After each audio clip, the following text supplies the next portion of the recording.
BEd BSc part के online classes में आपका स्वागत है।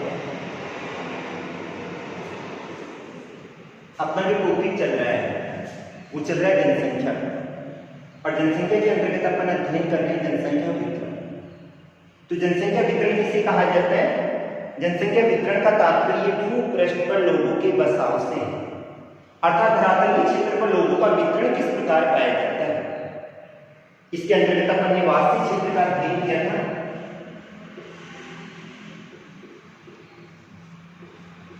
यानी वास्तविक क्षेत्र किसे कहा जाता है?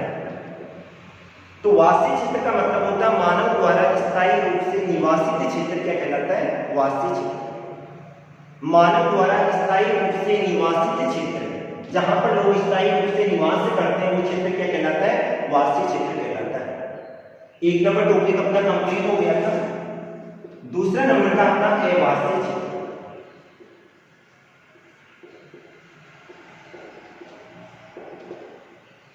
यानी अवास्तविक क्षेत्र का मतलब होता है मानव द्वारा पूर्णतः जनरिक्त क्षेत्र।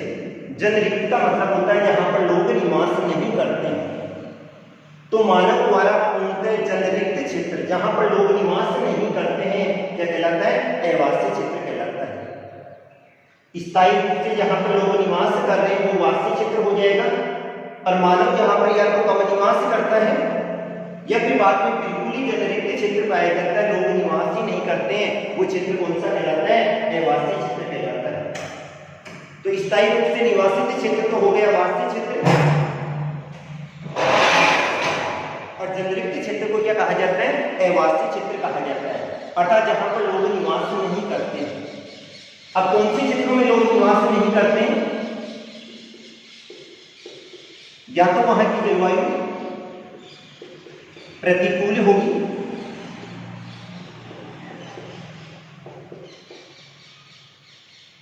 या फिर बाद में वहां पर बेरोजगारी होगी, यानी रोजगार के साधनों की कमी पाई जाती है, या फिर बाद में कृषि हेतु अनुकूल दशाओं का अभाव पाया जाता है,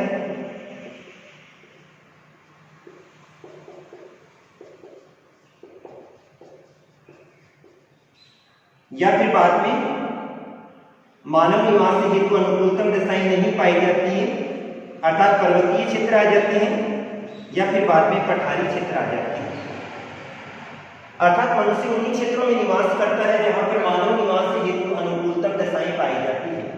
अगर जलवायु प्रतिकूल होगी, अत्यधिक मात्रा में ठंड होती है, या अत्यधिक मात्रा में गर्मी पड़ती है, वर्षा कम होती है या वर्षा अधिक होती है, तो मानव वहां पे निवास नहीं करता है। रोजगार के साधन नहीं पाए जाते हैं, तो भी लोगों को रोजगार उपलब्ध नहीं होगा, तो मनुष्य अपने स्थान से प्रवास कर जाता है, दूसरे स्थान पर चला जाता है, तो इन क्षेत्रों में भी लोग निवास नहीं करते हैं। कृषि हेतु अनुकूलतम दशाएं नहीं पाई जाती है, तो भी लोग वहां पर निवास नहीं करते हैं, और पर्वतीय या पठारी क्षेत्रों में भी लोग निवास नहीं करते हैं। अर्थात संपूर्ण पृथ्वी का अगर अपन अध्ययन करें तो संपूर्ण पृथ्वी का 70% भाग ऐसा पाया जाता है जहां पर व्यक्ति निवास नहीं करता है। यानी आज भी पृथ्वी का 70% भाग ऐसा पाया जाता है जहां पर लोग निवास ही नहीं करते हैं। इन क्षेत्रों का अध्ययन करें तो यहां पर 5% जनसंख्या निवास करती है। अब ये वाले क्षेत्र कौन से आते हैं?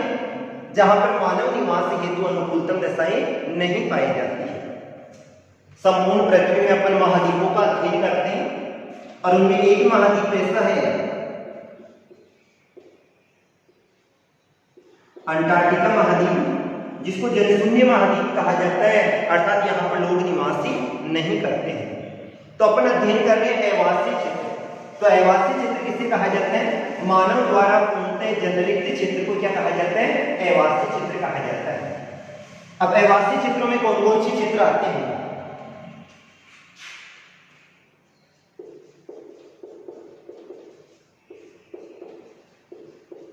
अवास्तविक में सबसे पहले आ जाएगा अति ठंडे प्रदेश। इन अति ठंडे प्रदेशों को अपन ध्रुवीय प्रदेश भी कहा जाता है।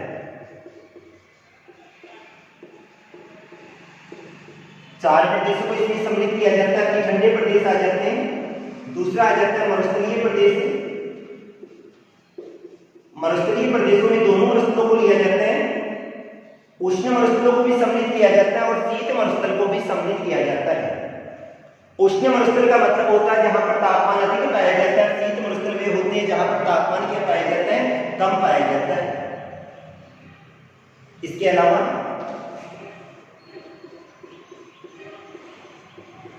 विषुवत-रेखीय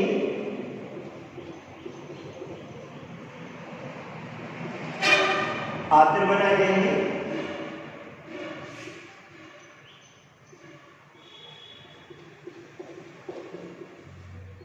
पर्वतीय प्रदेशों में अपन लेंगे उच्च पर्वतीय प्रदेशों को लेंगे, क्योंकि जहां पर पर्वतों की ऊंचाई कम पाई जाती है वहां पर लोग सीढ़ीनुमा खेत बना के और फिर बाद में वहां पर कृषि कार्य करते हैं। तो आवासीय क्षेत्र का मतलब होता है मानव द्वारा पूर्णतः जननिबिड क्षेत्र को आवासीय क्षेत्र कहा जाता है। इन क्षेत्रों का अध्ययन करें तो संपूर्ण पृथ्वी का 70% भाग ऐसा पाया जाता है जहां पर जनसंख्या केवल 5% निवास करती है, और इस संपूर्ण क्षेत्र में से 50% भूभाग तो ऐसा पाया जाता है जहां पर एक भी व्यक्ति निवास नहीं करता है। जैसे अपन अध्ययन करें अंटार्कटिका महाद्वीप, जिसको अपन जनशून्य महाद्वीप कहा जाता है। जनशून्य अर्थात वहां पर लोग निवास ही नहीं करते हैं। अब सबसे पहले अपन बात करते हैं अति ठंडे प्रदेश। अति ठंडे प्रदेश जिसको क्या कहा जाता है, ध्रुवीय क्षेत्र कहा जाता है। संपूर्ण पृथ्वी का अध्ययन करेंगे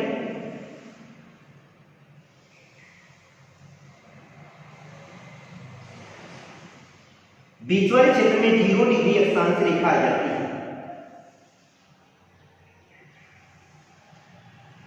5 डिग्री इधर आ जाएगा, 5 डिग्री इधर ऊपर की ओर जाएंगे। ये वाला क्षेत्र आ जाएगा 66.5 डिग्री और ये वाला क्षेत्र आ जाएगा 90 डिग्री। इधर भी ऐसे ये 66.5 डिग्री आ जाएगा और ये वाला क्षेत्र आ जाएगा 90 डिग्री। ये वाला अपना नॉर्थ वेस्ट हो गया और ये वाला अपना कौन सा हो गया, साउथ वेस्ट हो गया।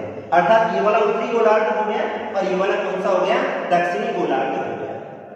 66.5 डिग्री से लेके और 90 डिग्री इन क्षेत्रों में भी 2 प्रकार की दशाएं पाई जाती है। यहां पर जो दशा होगी वो होगी मेघा, और यहां पर जो दशा होगी वो कौन सी होगी, टुंड्रा। अर्थात टेगा क्षेत्रों का मतलब होता है जहां पर शीत ऋतु की दशाएं थोड़ी कम पाई जाती है, और टुंड्रा क्षेत्रों का अध्ययन करें तो वहां पर शीत ऋतु की दशाएं अधिक पाई जाती है। इन क्षेत्रों का अध्ययन करें तो यहां पर केवल 3 महीने ग्रीष्म ऋतु होती है। 3 माह की ग्रीष्म ऋतु होगी, बाकी जो 9 महीने होती है उसमें कठोर शीत ऋतु पाई जाती है। कठोर शीत ऋतु का मतलब होता है यहां पर हर समय बर्फ जमी रहती है। वर्षा भी बर्फ के रूप में होती है और आंधियां भी बर्फीली आंधियां चलती है। अतः इन क्षेत्रों में वनस्पति नहीं पाई जाती है, और जब अत्यधिक मात्रा में ठंड होगी, वनस्पति का अभाव होगा, तो उन क्षेत्रों में मानव निवास हेतु अनुकूलतम दशाएं पाई नहीं जाती है। अर्थात इन क्षेत्रों में मानव निवास हेतु अनुकूलतम दशाओं का अभाव पाया जाता है। हर समय यहां पर बर्फ गिरती रहती है। अब अपन अध्ययन करें इन्हीं क्षेत्रों में दक्षिणी की बात कर रहे हैं। सबसे पहले दक्षिणी गोलार्ध का अध्ययन करें तो दक्षिणी गोलार्ध में है अंटार्कटिका महाद्वीप। पूरा का पूरा एक महाद्वीप है, और इस महाद्वीप के क्षेत्रफल का अध्ययन करें तो भारत से 6 गुना बड़ा है। भारत का जहां पर जनसंख्या की दृष्टि से दूसरा स्थान आ रहा है, वहां पर इस अंटार्कटिका महाद्वीप में एक भी व्यक्ति निवास नहीं करता है। अर्थात इसको क्या कहा जाता है, जनशून्य महाद्वीप कहा जाता है।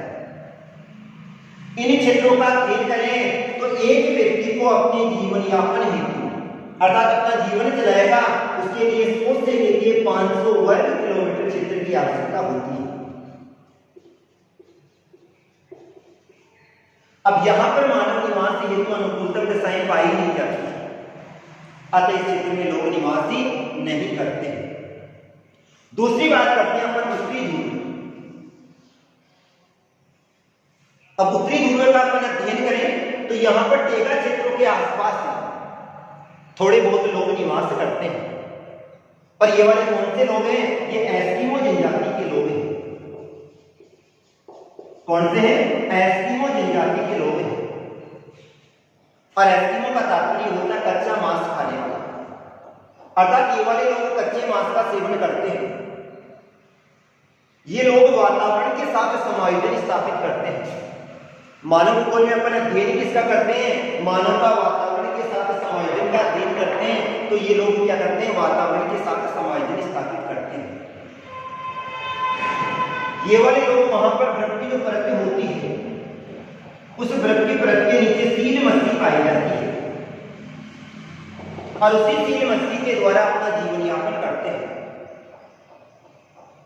उसकी जो खाद होती है उससे वस्त्रों की सिलाई करते हैं, तंबू का निर्माण करते हैं, उसकी हड्डियों के द्वारा एक विशेष प्रकार की बिना पहियों की गाड़ी का निर्माण करते हैं, जिसे कुत्ते या रेंडियर के द्वारा खींची जाती है, उसे स्लेज गाड़ी कहा जाता है। उसकी जो तांत होती है उससे वस्त्रों की सिलाई करते हैं, मांस को खाने के रूप में काम में लेते हैं, चर्बी को जलाने हेतु काम में लेते हैं। तो इन लोगों का संपूर्ण दिनचर्या वो किस पे निर्भर होती है? सील मछली पे। ये लोग कौन से क्षेत्र में निवास करते हैं? तो ये लोग बैफिन द्वीप हुआ, हडसन की खाड़ी, उत्तरी कनाडा और ग्रीनलैंड वाले क्षेत्रों में निवास करते हैं। अब बात आती है ध्रुवीय क्षेत्रों की क्या विशेषता पाई जाती है। तो इन क्षेत्रों का अध्ययन करें तो मात्र 3 महीने की ग्रीष्म ऋतु होती है, उस समय पाला नहीं गिरता है। और बाकी 9 महीने का अध्ययन करें तो भयंकर पाला गिरता है। तो 3 महीने की ग्रीष्म ऋतु, बाकी कौन सी होती है? शीत ऋतु होती है। यहां पर जब शीत ऋतु होती है तो सूर्य दिखाई नहीं देता है, क्योंकि ध्रुवीय क्षेत्रों की ओर जाएंगे तो 6 महीने के दिन होते हैं, 6 महीने की रात होती है। वो स्थिति यहां पर पाई जाती है। शीत ऋतु ऐसी होती है जिसमें सूर्य बिल्कुल दिखाई नहीं देता है। जल प्रवाह की दोषपूर्ण नीति पाई जाती है। जल का प्रवाह कैसे हो रहा है पता ही नहीं चलता है, अर्थात वहां पर चारों कीचड़ कीचड़ भरा रहता है। अब अगला बात करते हैं अपन मरुस्थलीय क्षेत्र।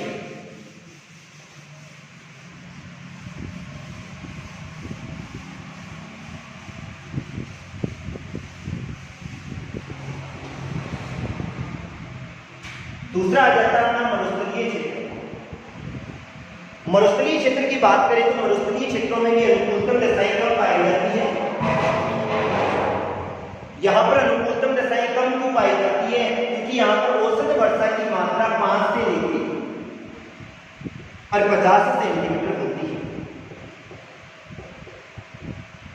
कुछ मरुस्थलीय क्षेत्र तो ऐसे होते हैं जहां पर वर्षा न के बराबर होती है। इसमें से अपन दोनों मरुस्थलों को लिया जाता है। उष्ण मरुस्थल को भी सम्मिलित किया जाता है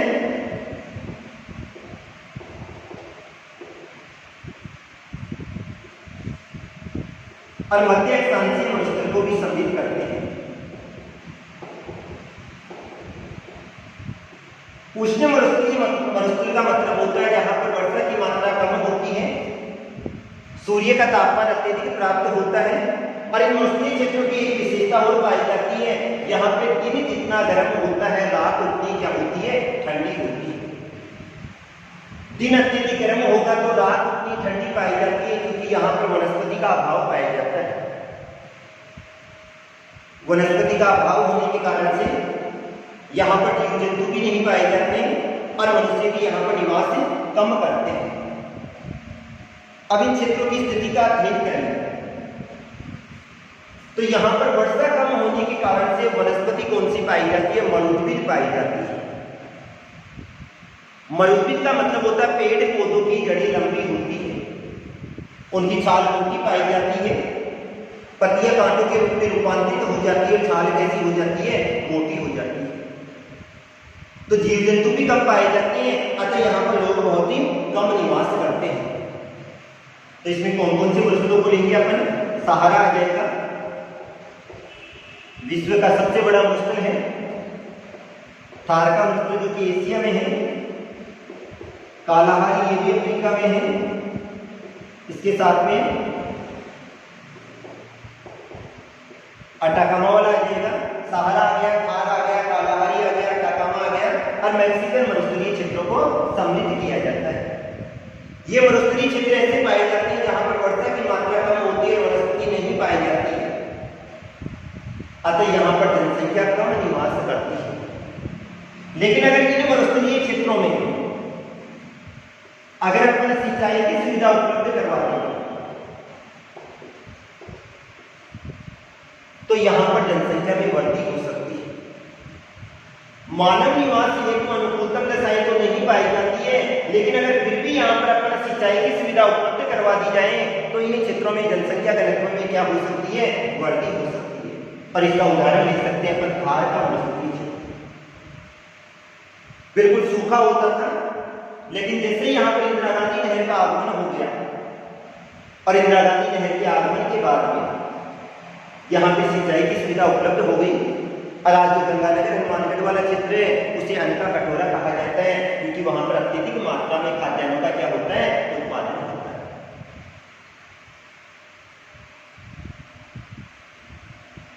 मध्य अक्षांशीय मरुस्थलों में जैसे मंगोलिया कहा जाता है,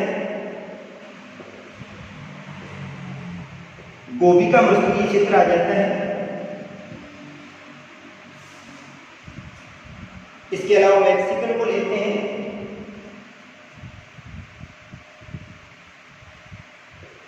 इन मरुस्थलीय क्षेत्रों को इसमें सम्मिलित किया जाता है। तो यहां भी मानव निवास हेतु अनुकूलतम दशाएं कम पाई जाती है और मानव निवास हेतु अनुकूलतम दशाएं कम पाए जाने के कारण से यहां भी जनसंख्या कम निवास करती है। तो दूसरा था अपना मध्य अक्षांशीय मरुस्थल।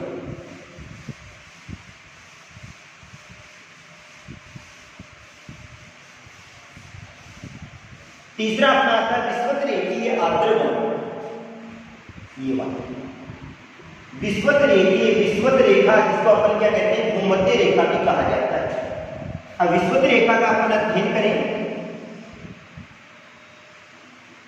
भूमध्य रेखा कौन सी हो जाएगी, अपनी 0 डिग्री अक्षांश रेखा होगी। अब 0 डिग्री अक्षांश रेखा से ऊपर की हो जाते हैं, ये नॉर्थ पार्ट हो गया और ये साउथ पार्ट हो गया। ये 5 डिग्री उत्तरी अक्षांश आ गए और 5 डिग्री दक्षिणी अक्षांश आ गए। यहां का अध्ययन करें तो यहां पर 21 मार्च और 23 सितंबर, 21 मार्च को और 23 सितंबर को यहां पर सूर्य की किरणें सीधी पड़ती है और जब यहां पर सूर्य की किरणें सीधी पड़ती है तो यहां पर तापमान क्या होता है, अधिक होता है। 21 मार्च को और 23 सितंबर को भूमध्य रेखा पर सूर्य की किरणें सीधी पड़ती है और सूर्य की किरणें सीधी पड़ने के कारण से यहां पर तापमान क्या होता है, अधिक होता है। जब इस क्षेत्र में तापमान अधिक होगा तो यहां पर वायुदाब क्या हो जाएगा, कम हो जाएगा। तापमान क्या हो गया, अधिक हो गया। तो वायुदाब क्या हो गया, कम हो गया। तापमान अधिक हुआ तो वायुदाब कम हो गया। दूसरे स्थान से यहां पर पवन आएगी और जैसे दूसरे स्थान से पवन आएगी यहां पर अत्यधिक मात्रा में क्या हो जाती है, वर्षा हो जाती है। और जब इस क्षेत्र में अत्यधिक मात्रा में वर्षा होती है तो यहां पर आर्द्रता पाई जाती है और जहां पर आर्द्रता अधिक पाई जाती है वहां पर क्या होते हैं, सघन पेड़ पौधे पाए जाते हैं। उल्टी दशा हो गई, एक क्षेत्र ऐसा था जहां पर अत्यधिक ठंड पड़ रही थी, एक क्षेत्र ऐसा था जहां पर अत्यधिक मात्रा में गर्मी पड़ रही थी और एक क्षेत्र ऐसा हो गया जहां पर अत्यधिक पेड़ पौधे पाए जाते हैं। और अत्यधिक पेड़ पौधे होने के कारण से यहां पर लोग निवास नहीं करते हैं। यहां पर जो पेड़ पौधे पाए जाते हैं उन पर लताएं लिपटी होती है और जब यहां पर लताएं लिपटी होती है तो सूर्य का प्रकाश धरातल तक नहीं पहुंच पाता है। इन पेड़ पौधों में दोहन भी नहीं किया जा सकता है और अत्यधिक मात्रा में यहां पर जीव जंतु निवास करते हैं। और जब यहां पर अत्यधिक मात्रा में जीव जंतु निवास करते हैं तो यहाँ पर केवल जनजाति विशेष के लोग ही निवास करते हैं। और इन क्षेत्रों में एक विशेष जनजाति है जो कि पिग्मी जनजाति है। तो यहाँ पर पिग्मी जनजाति के लोग सर्वाधिक निवास करते हैं।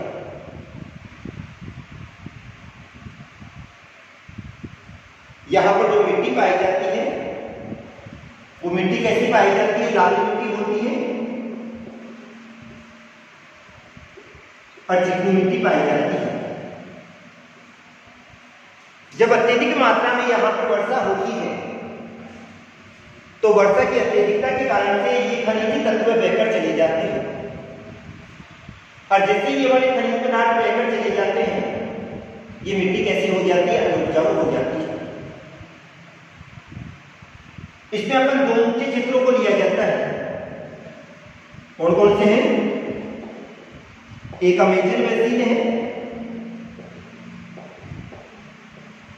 और दूसरा कांगो बेसिन है।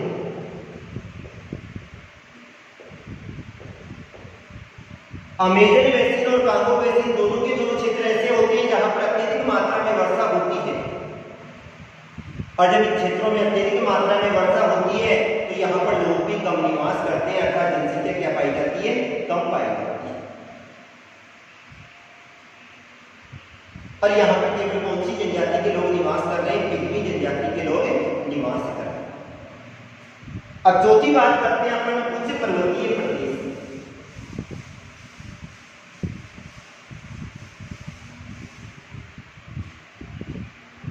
उच्च पर्वतीय प्रदेशों का अध्ययन करें तो पर्वतीय क्षेत्रों में कृषि हेतु, परिवहन हेतु तथा व्यापार हेतु अनुकूलतम दशाएं कम पाई जाती है।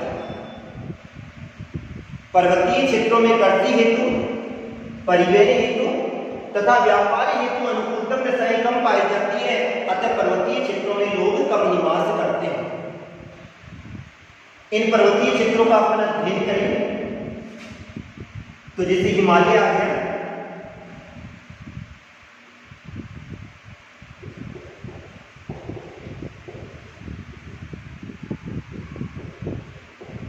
आल्प्स आ गया, रॉकीज आ गया और एंडीज आ गया। इन पर्वतीय क्षेत्रों में जनसंख्या कम निवास करती है। क्यों?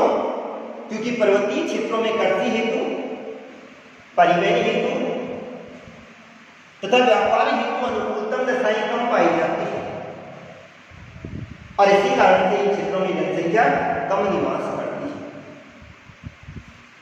जैसे जैसे अपन ऊंचाई की ओर जा रहे हैं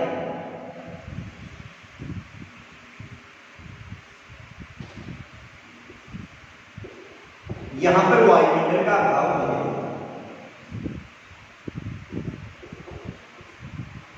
वायुमंडल का अभाव हो जाएगा तो मनुष्य को अधिक बार श्वास लेना पड़ता है, अतः यहाँ पर लोग कम निवास करते हैं।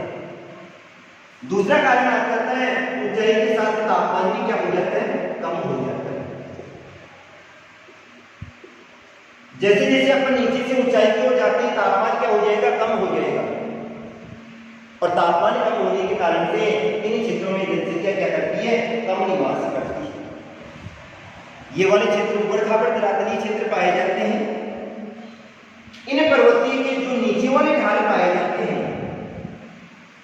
यहां पर लोग क्या करते हैं? सीढ़ीनुमा खेत बनाते हैं, और सीढ़ीनुमा खेत बना के फिर यहाँ पर क्या करते हैं? कृषि कार्य करते हैं। और जैसे ऊंचाई की ओर जाते हैं अपन ने कहा विश्व की 80% जनसंख्या 200 मीटर की ऊंचाई तक ही निवास करती है, बाद में निवास ही नहीं करती। तो इन क्षेत्रों में केवल नीचे वाले क्षेत्रों में लोग सीढ़ीनुमा खेत बना के फिर बाद में कृषि कार्य करते हैं, अन्यथा नहीं करते। अब हिमालय तो कहाँ जाएगा? भारत के ऊपर वाले छोर पे आ जाएगा, आल्प्स इधर आ जाएगा, उत्तरी अमेरिका रॉकीज वाला आ जाएगा, और इधर दक्षिणी अमेरिका में एंडीज पर्वतीय क्षेत्र आ जाएगा। तो इन क्षेत्रों का अध्ययन करें तो पर्वतीय क्षेत्रों में कृषि हेतु, परिवहन हेतु तथा व्यापार हेतु अनुकूलतम दशाएं कम पाई जाती है, अतः पर्वतीय क्षेत्रों में लोग कम निवास करते हैं। इसी कारण से हिमालय, आल्प्स, रॉकीज, तथा एंटीज। इन पर्वतीय क्षेत्रों में जनसंख्या कम निवास करती है। तो ये था अपना आवासीय क्षेत्र है, अर्थात मानव द्वारा पूर्णतः जनरिक्त क्षेत्र को क्या कहा जाता है? आवासीय क्षेत्र। Thank you.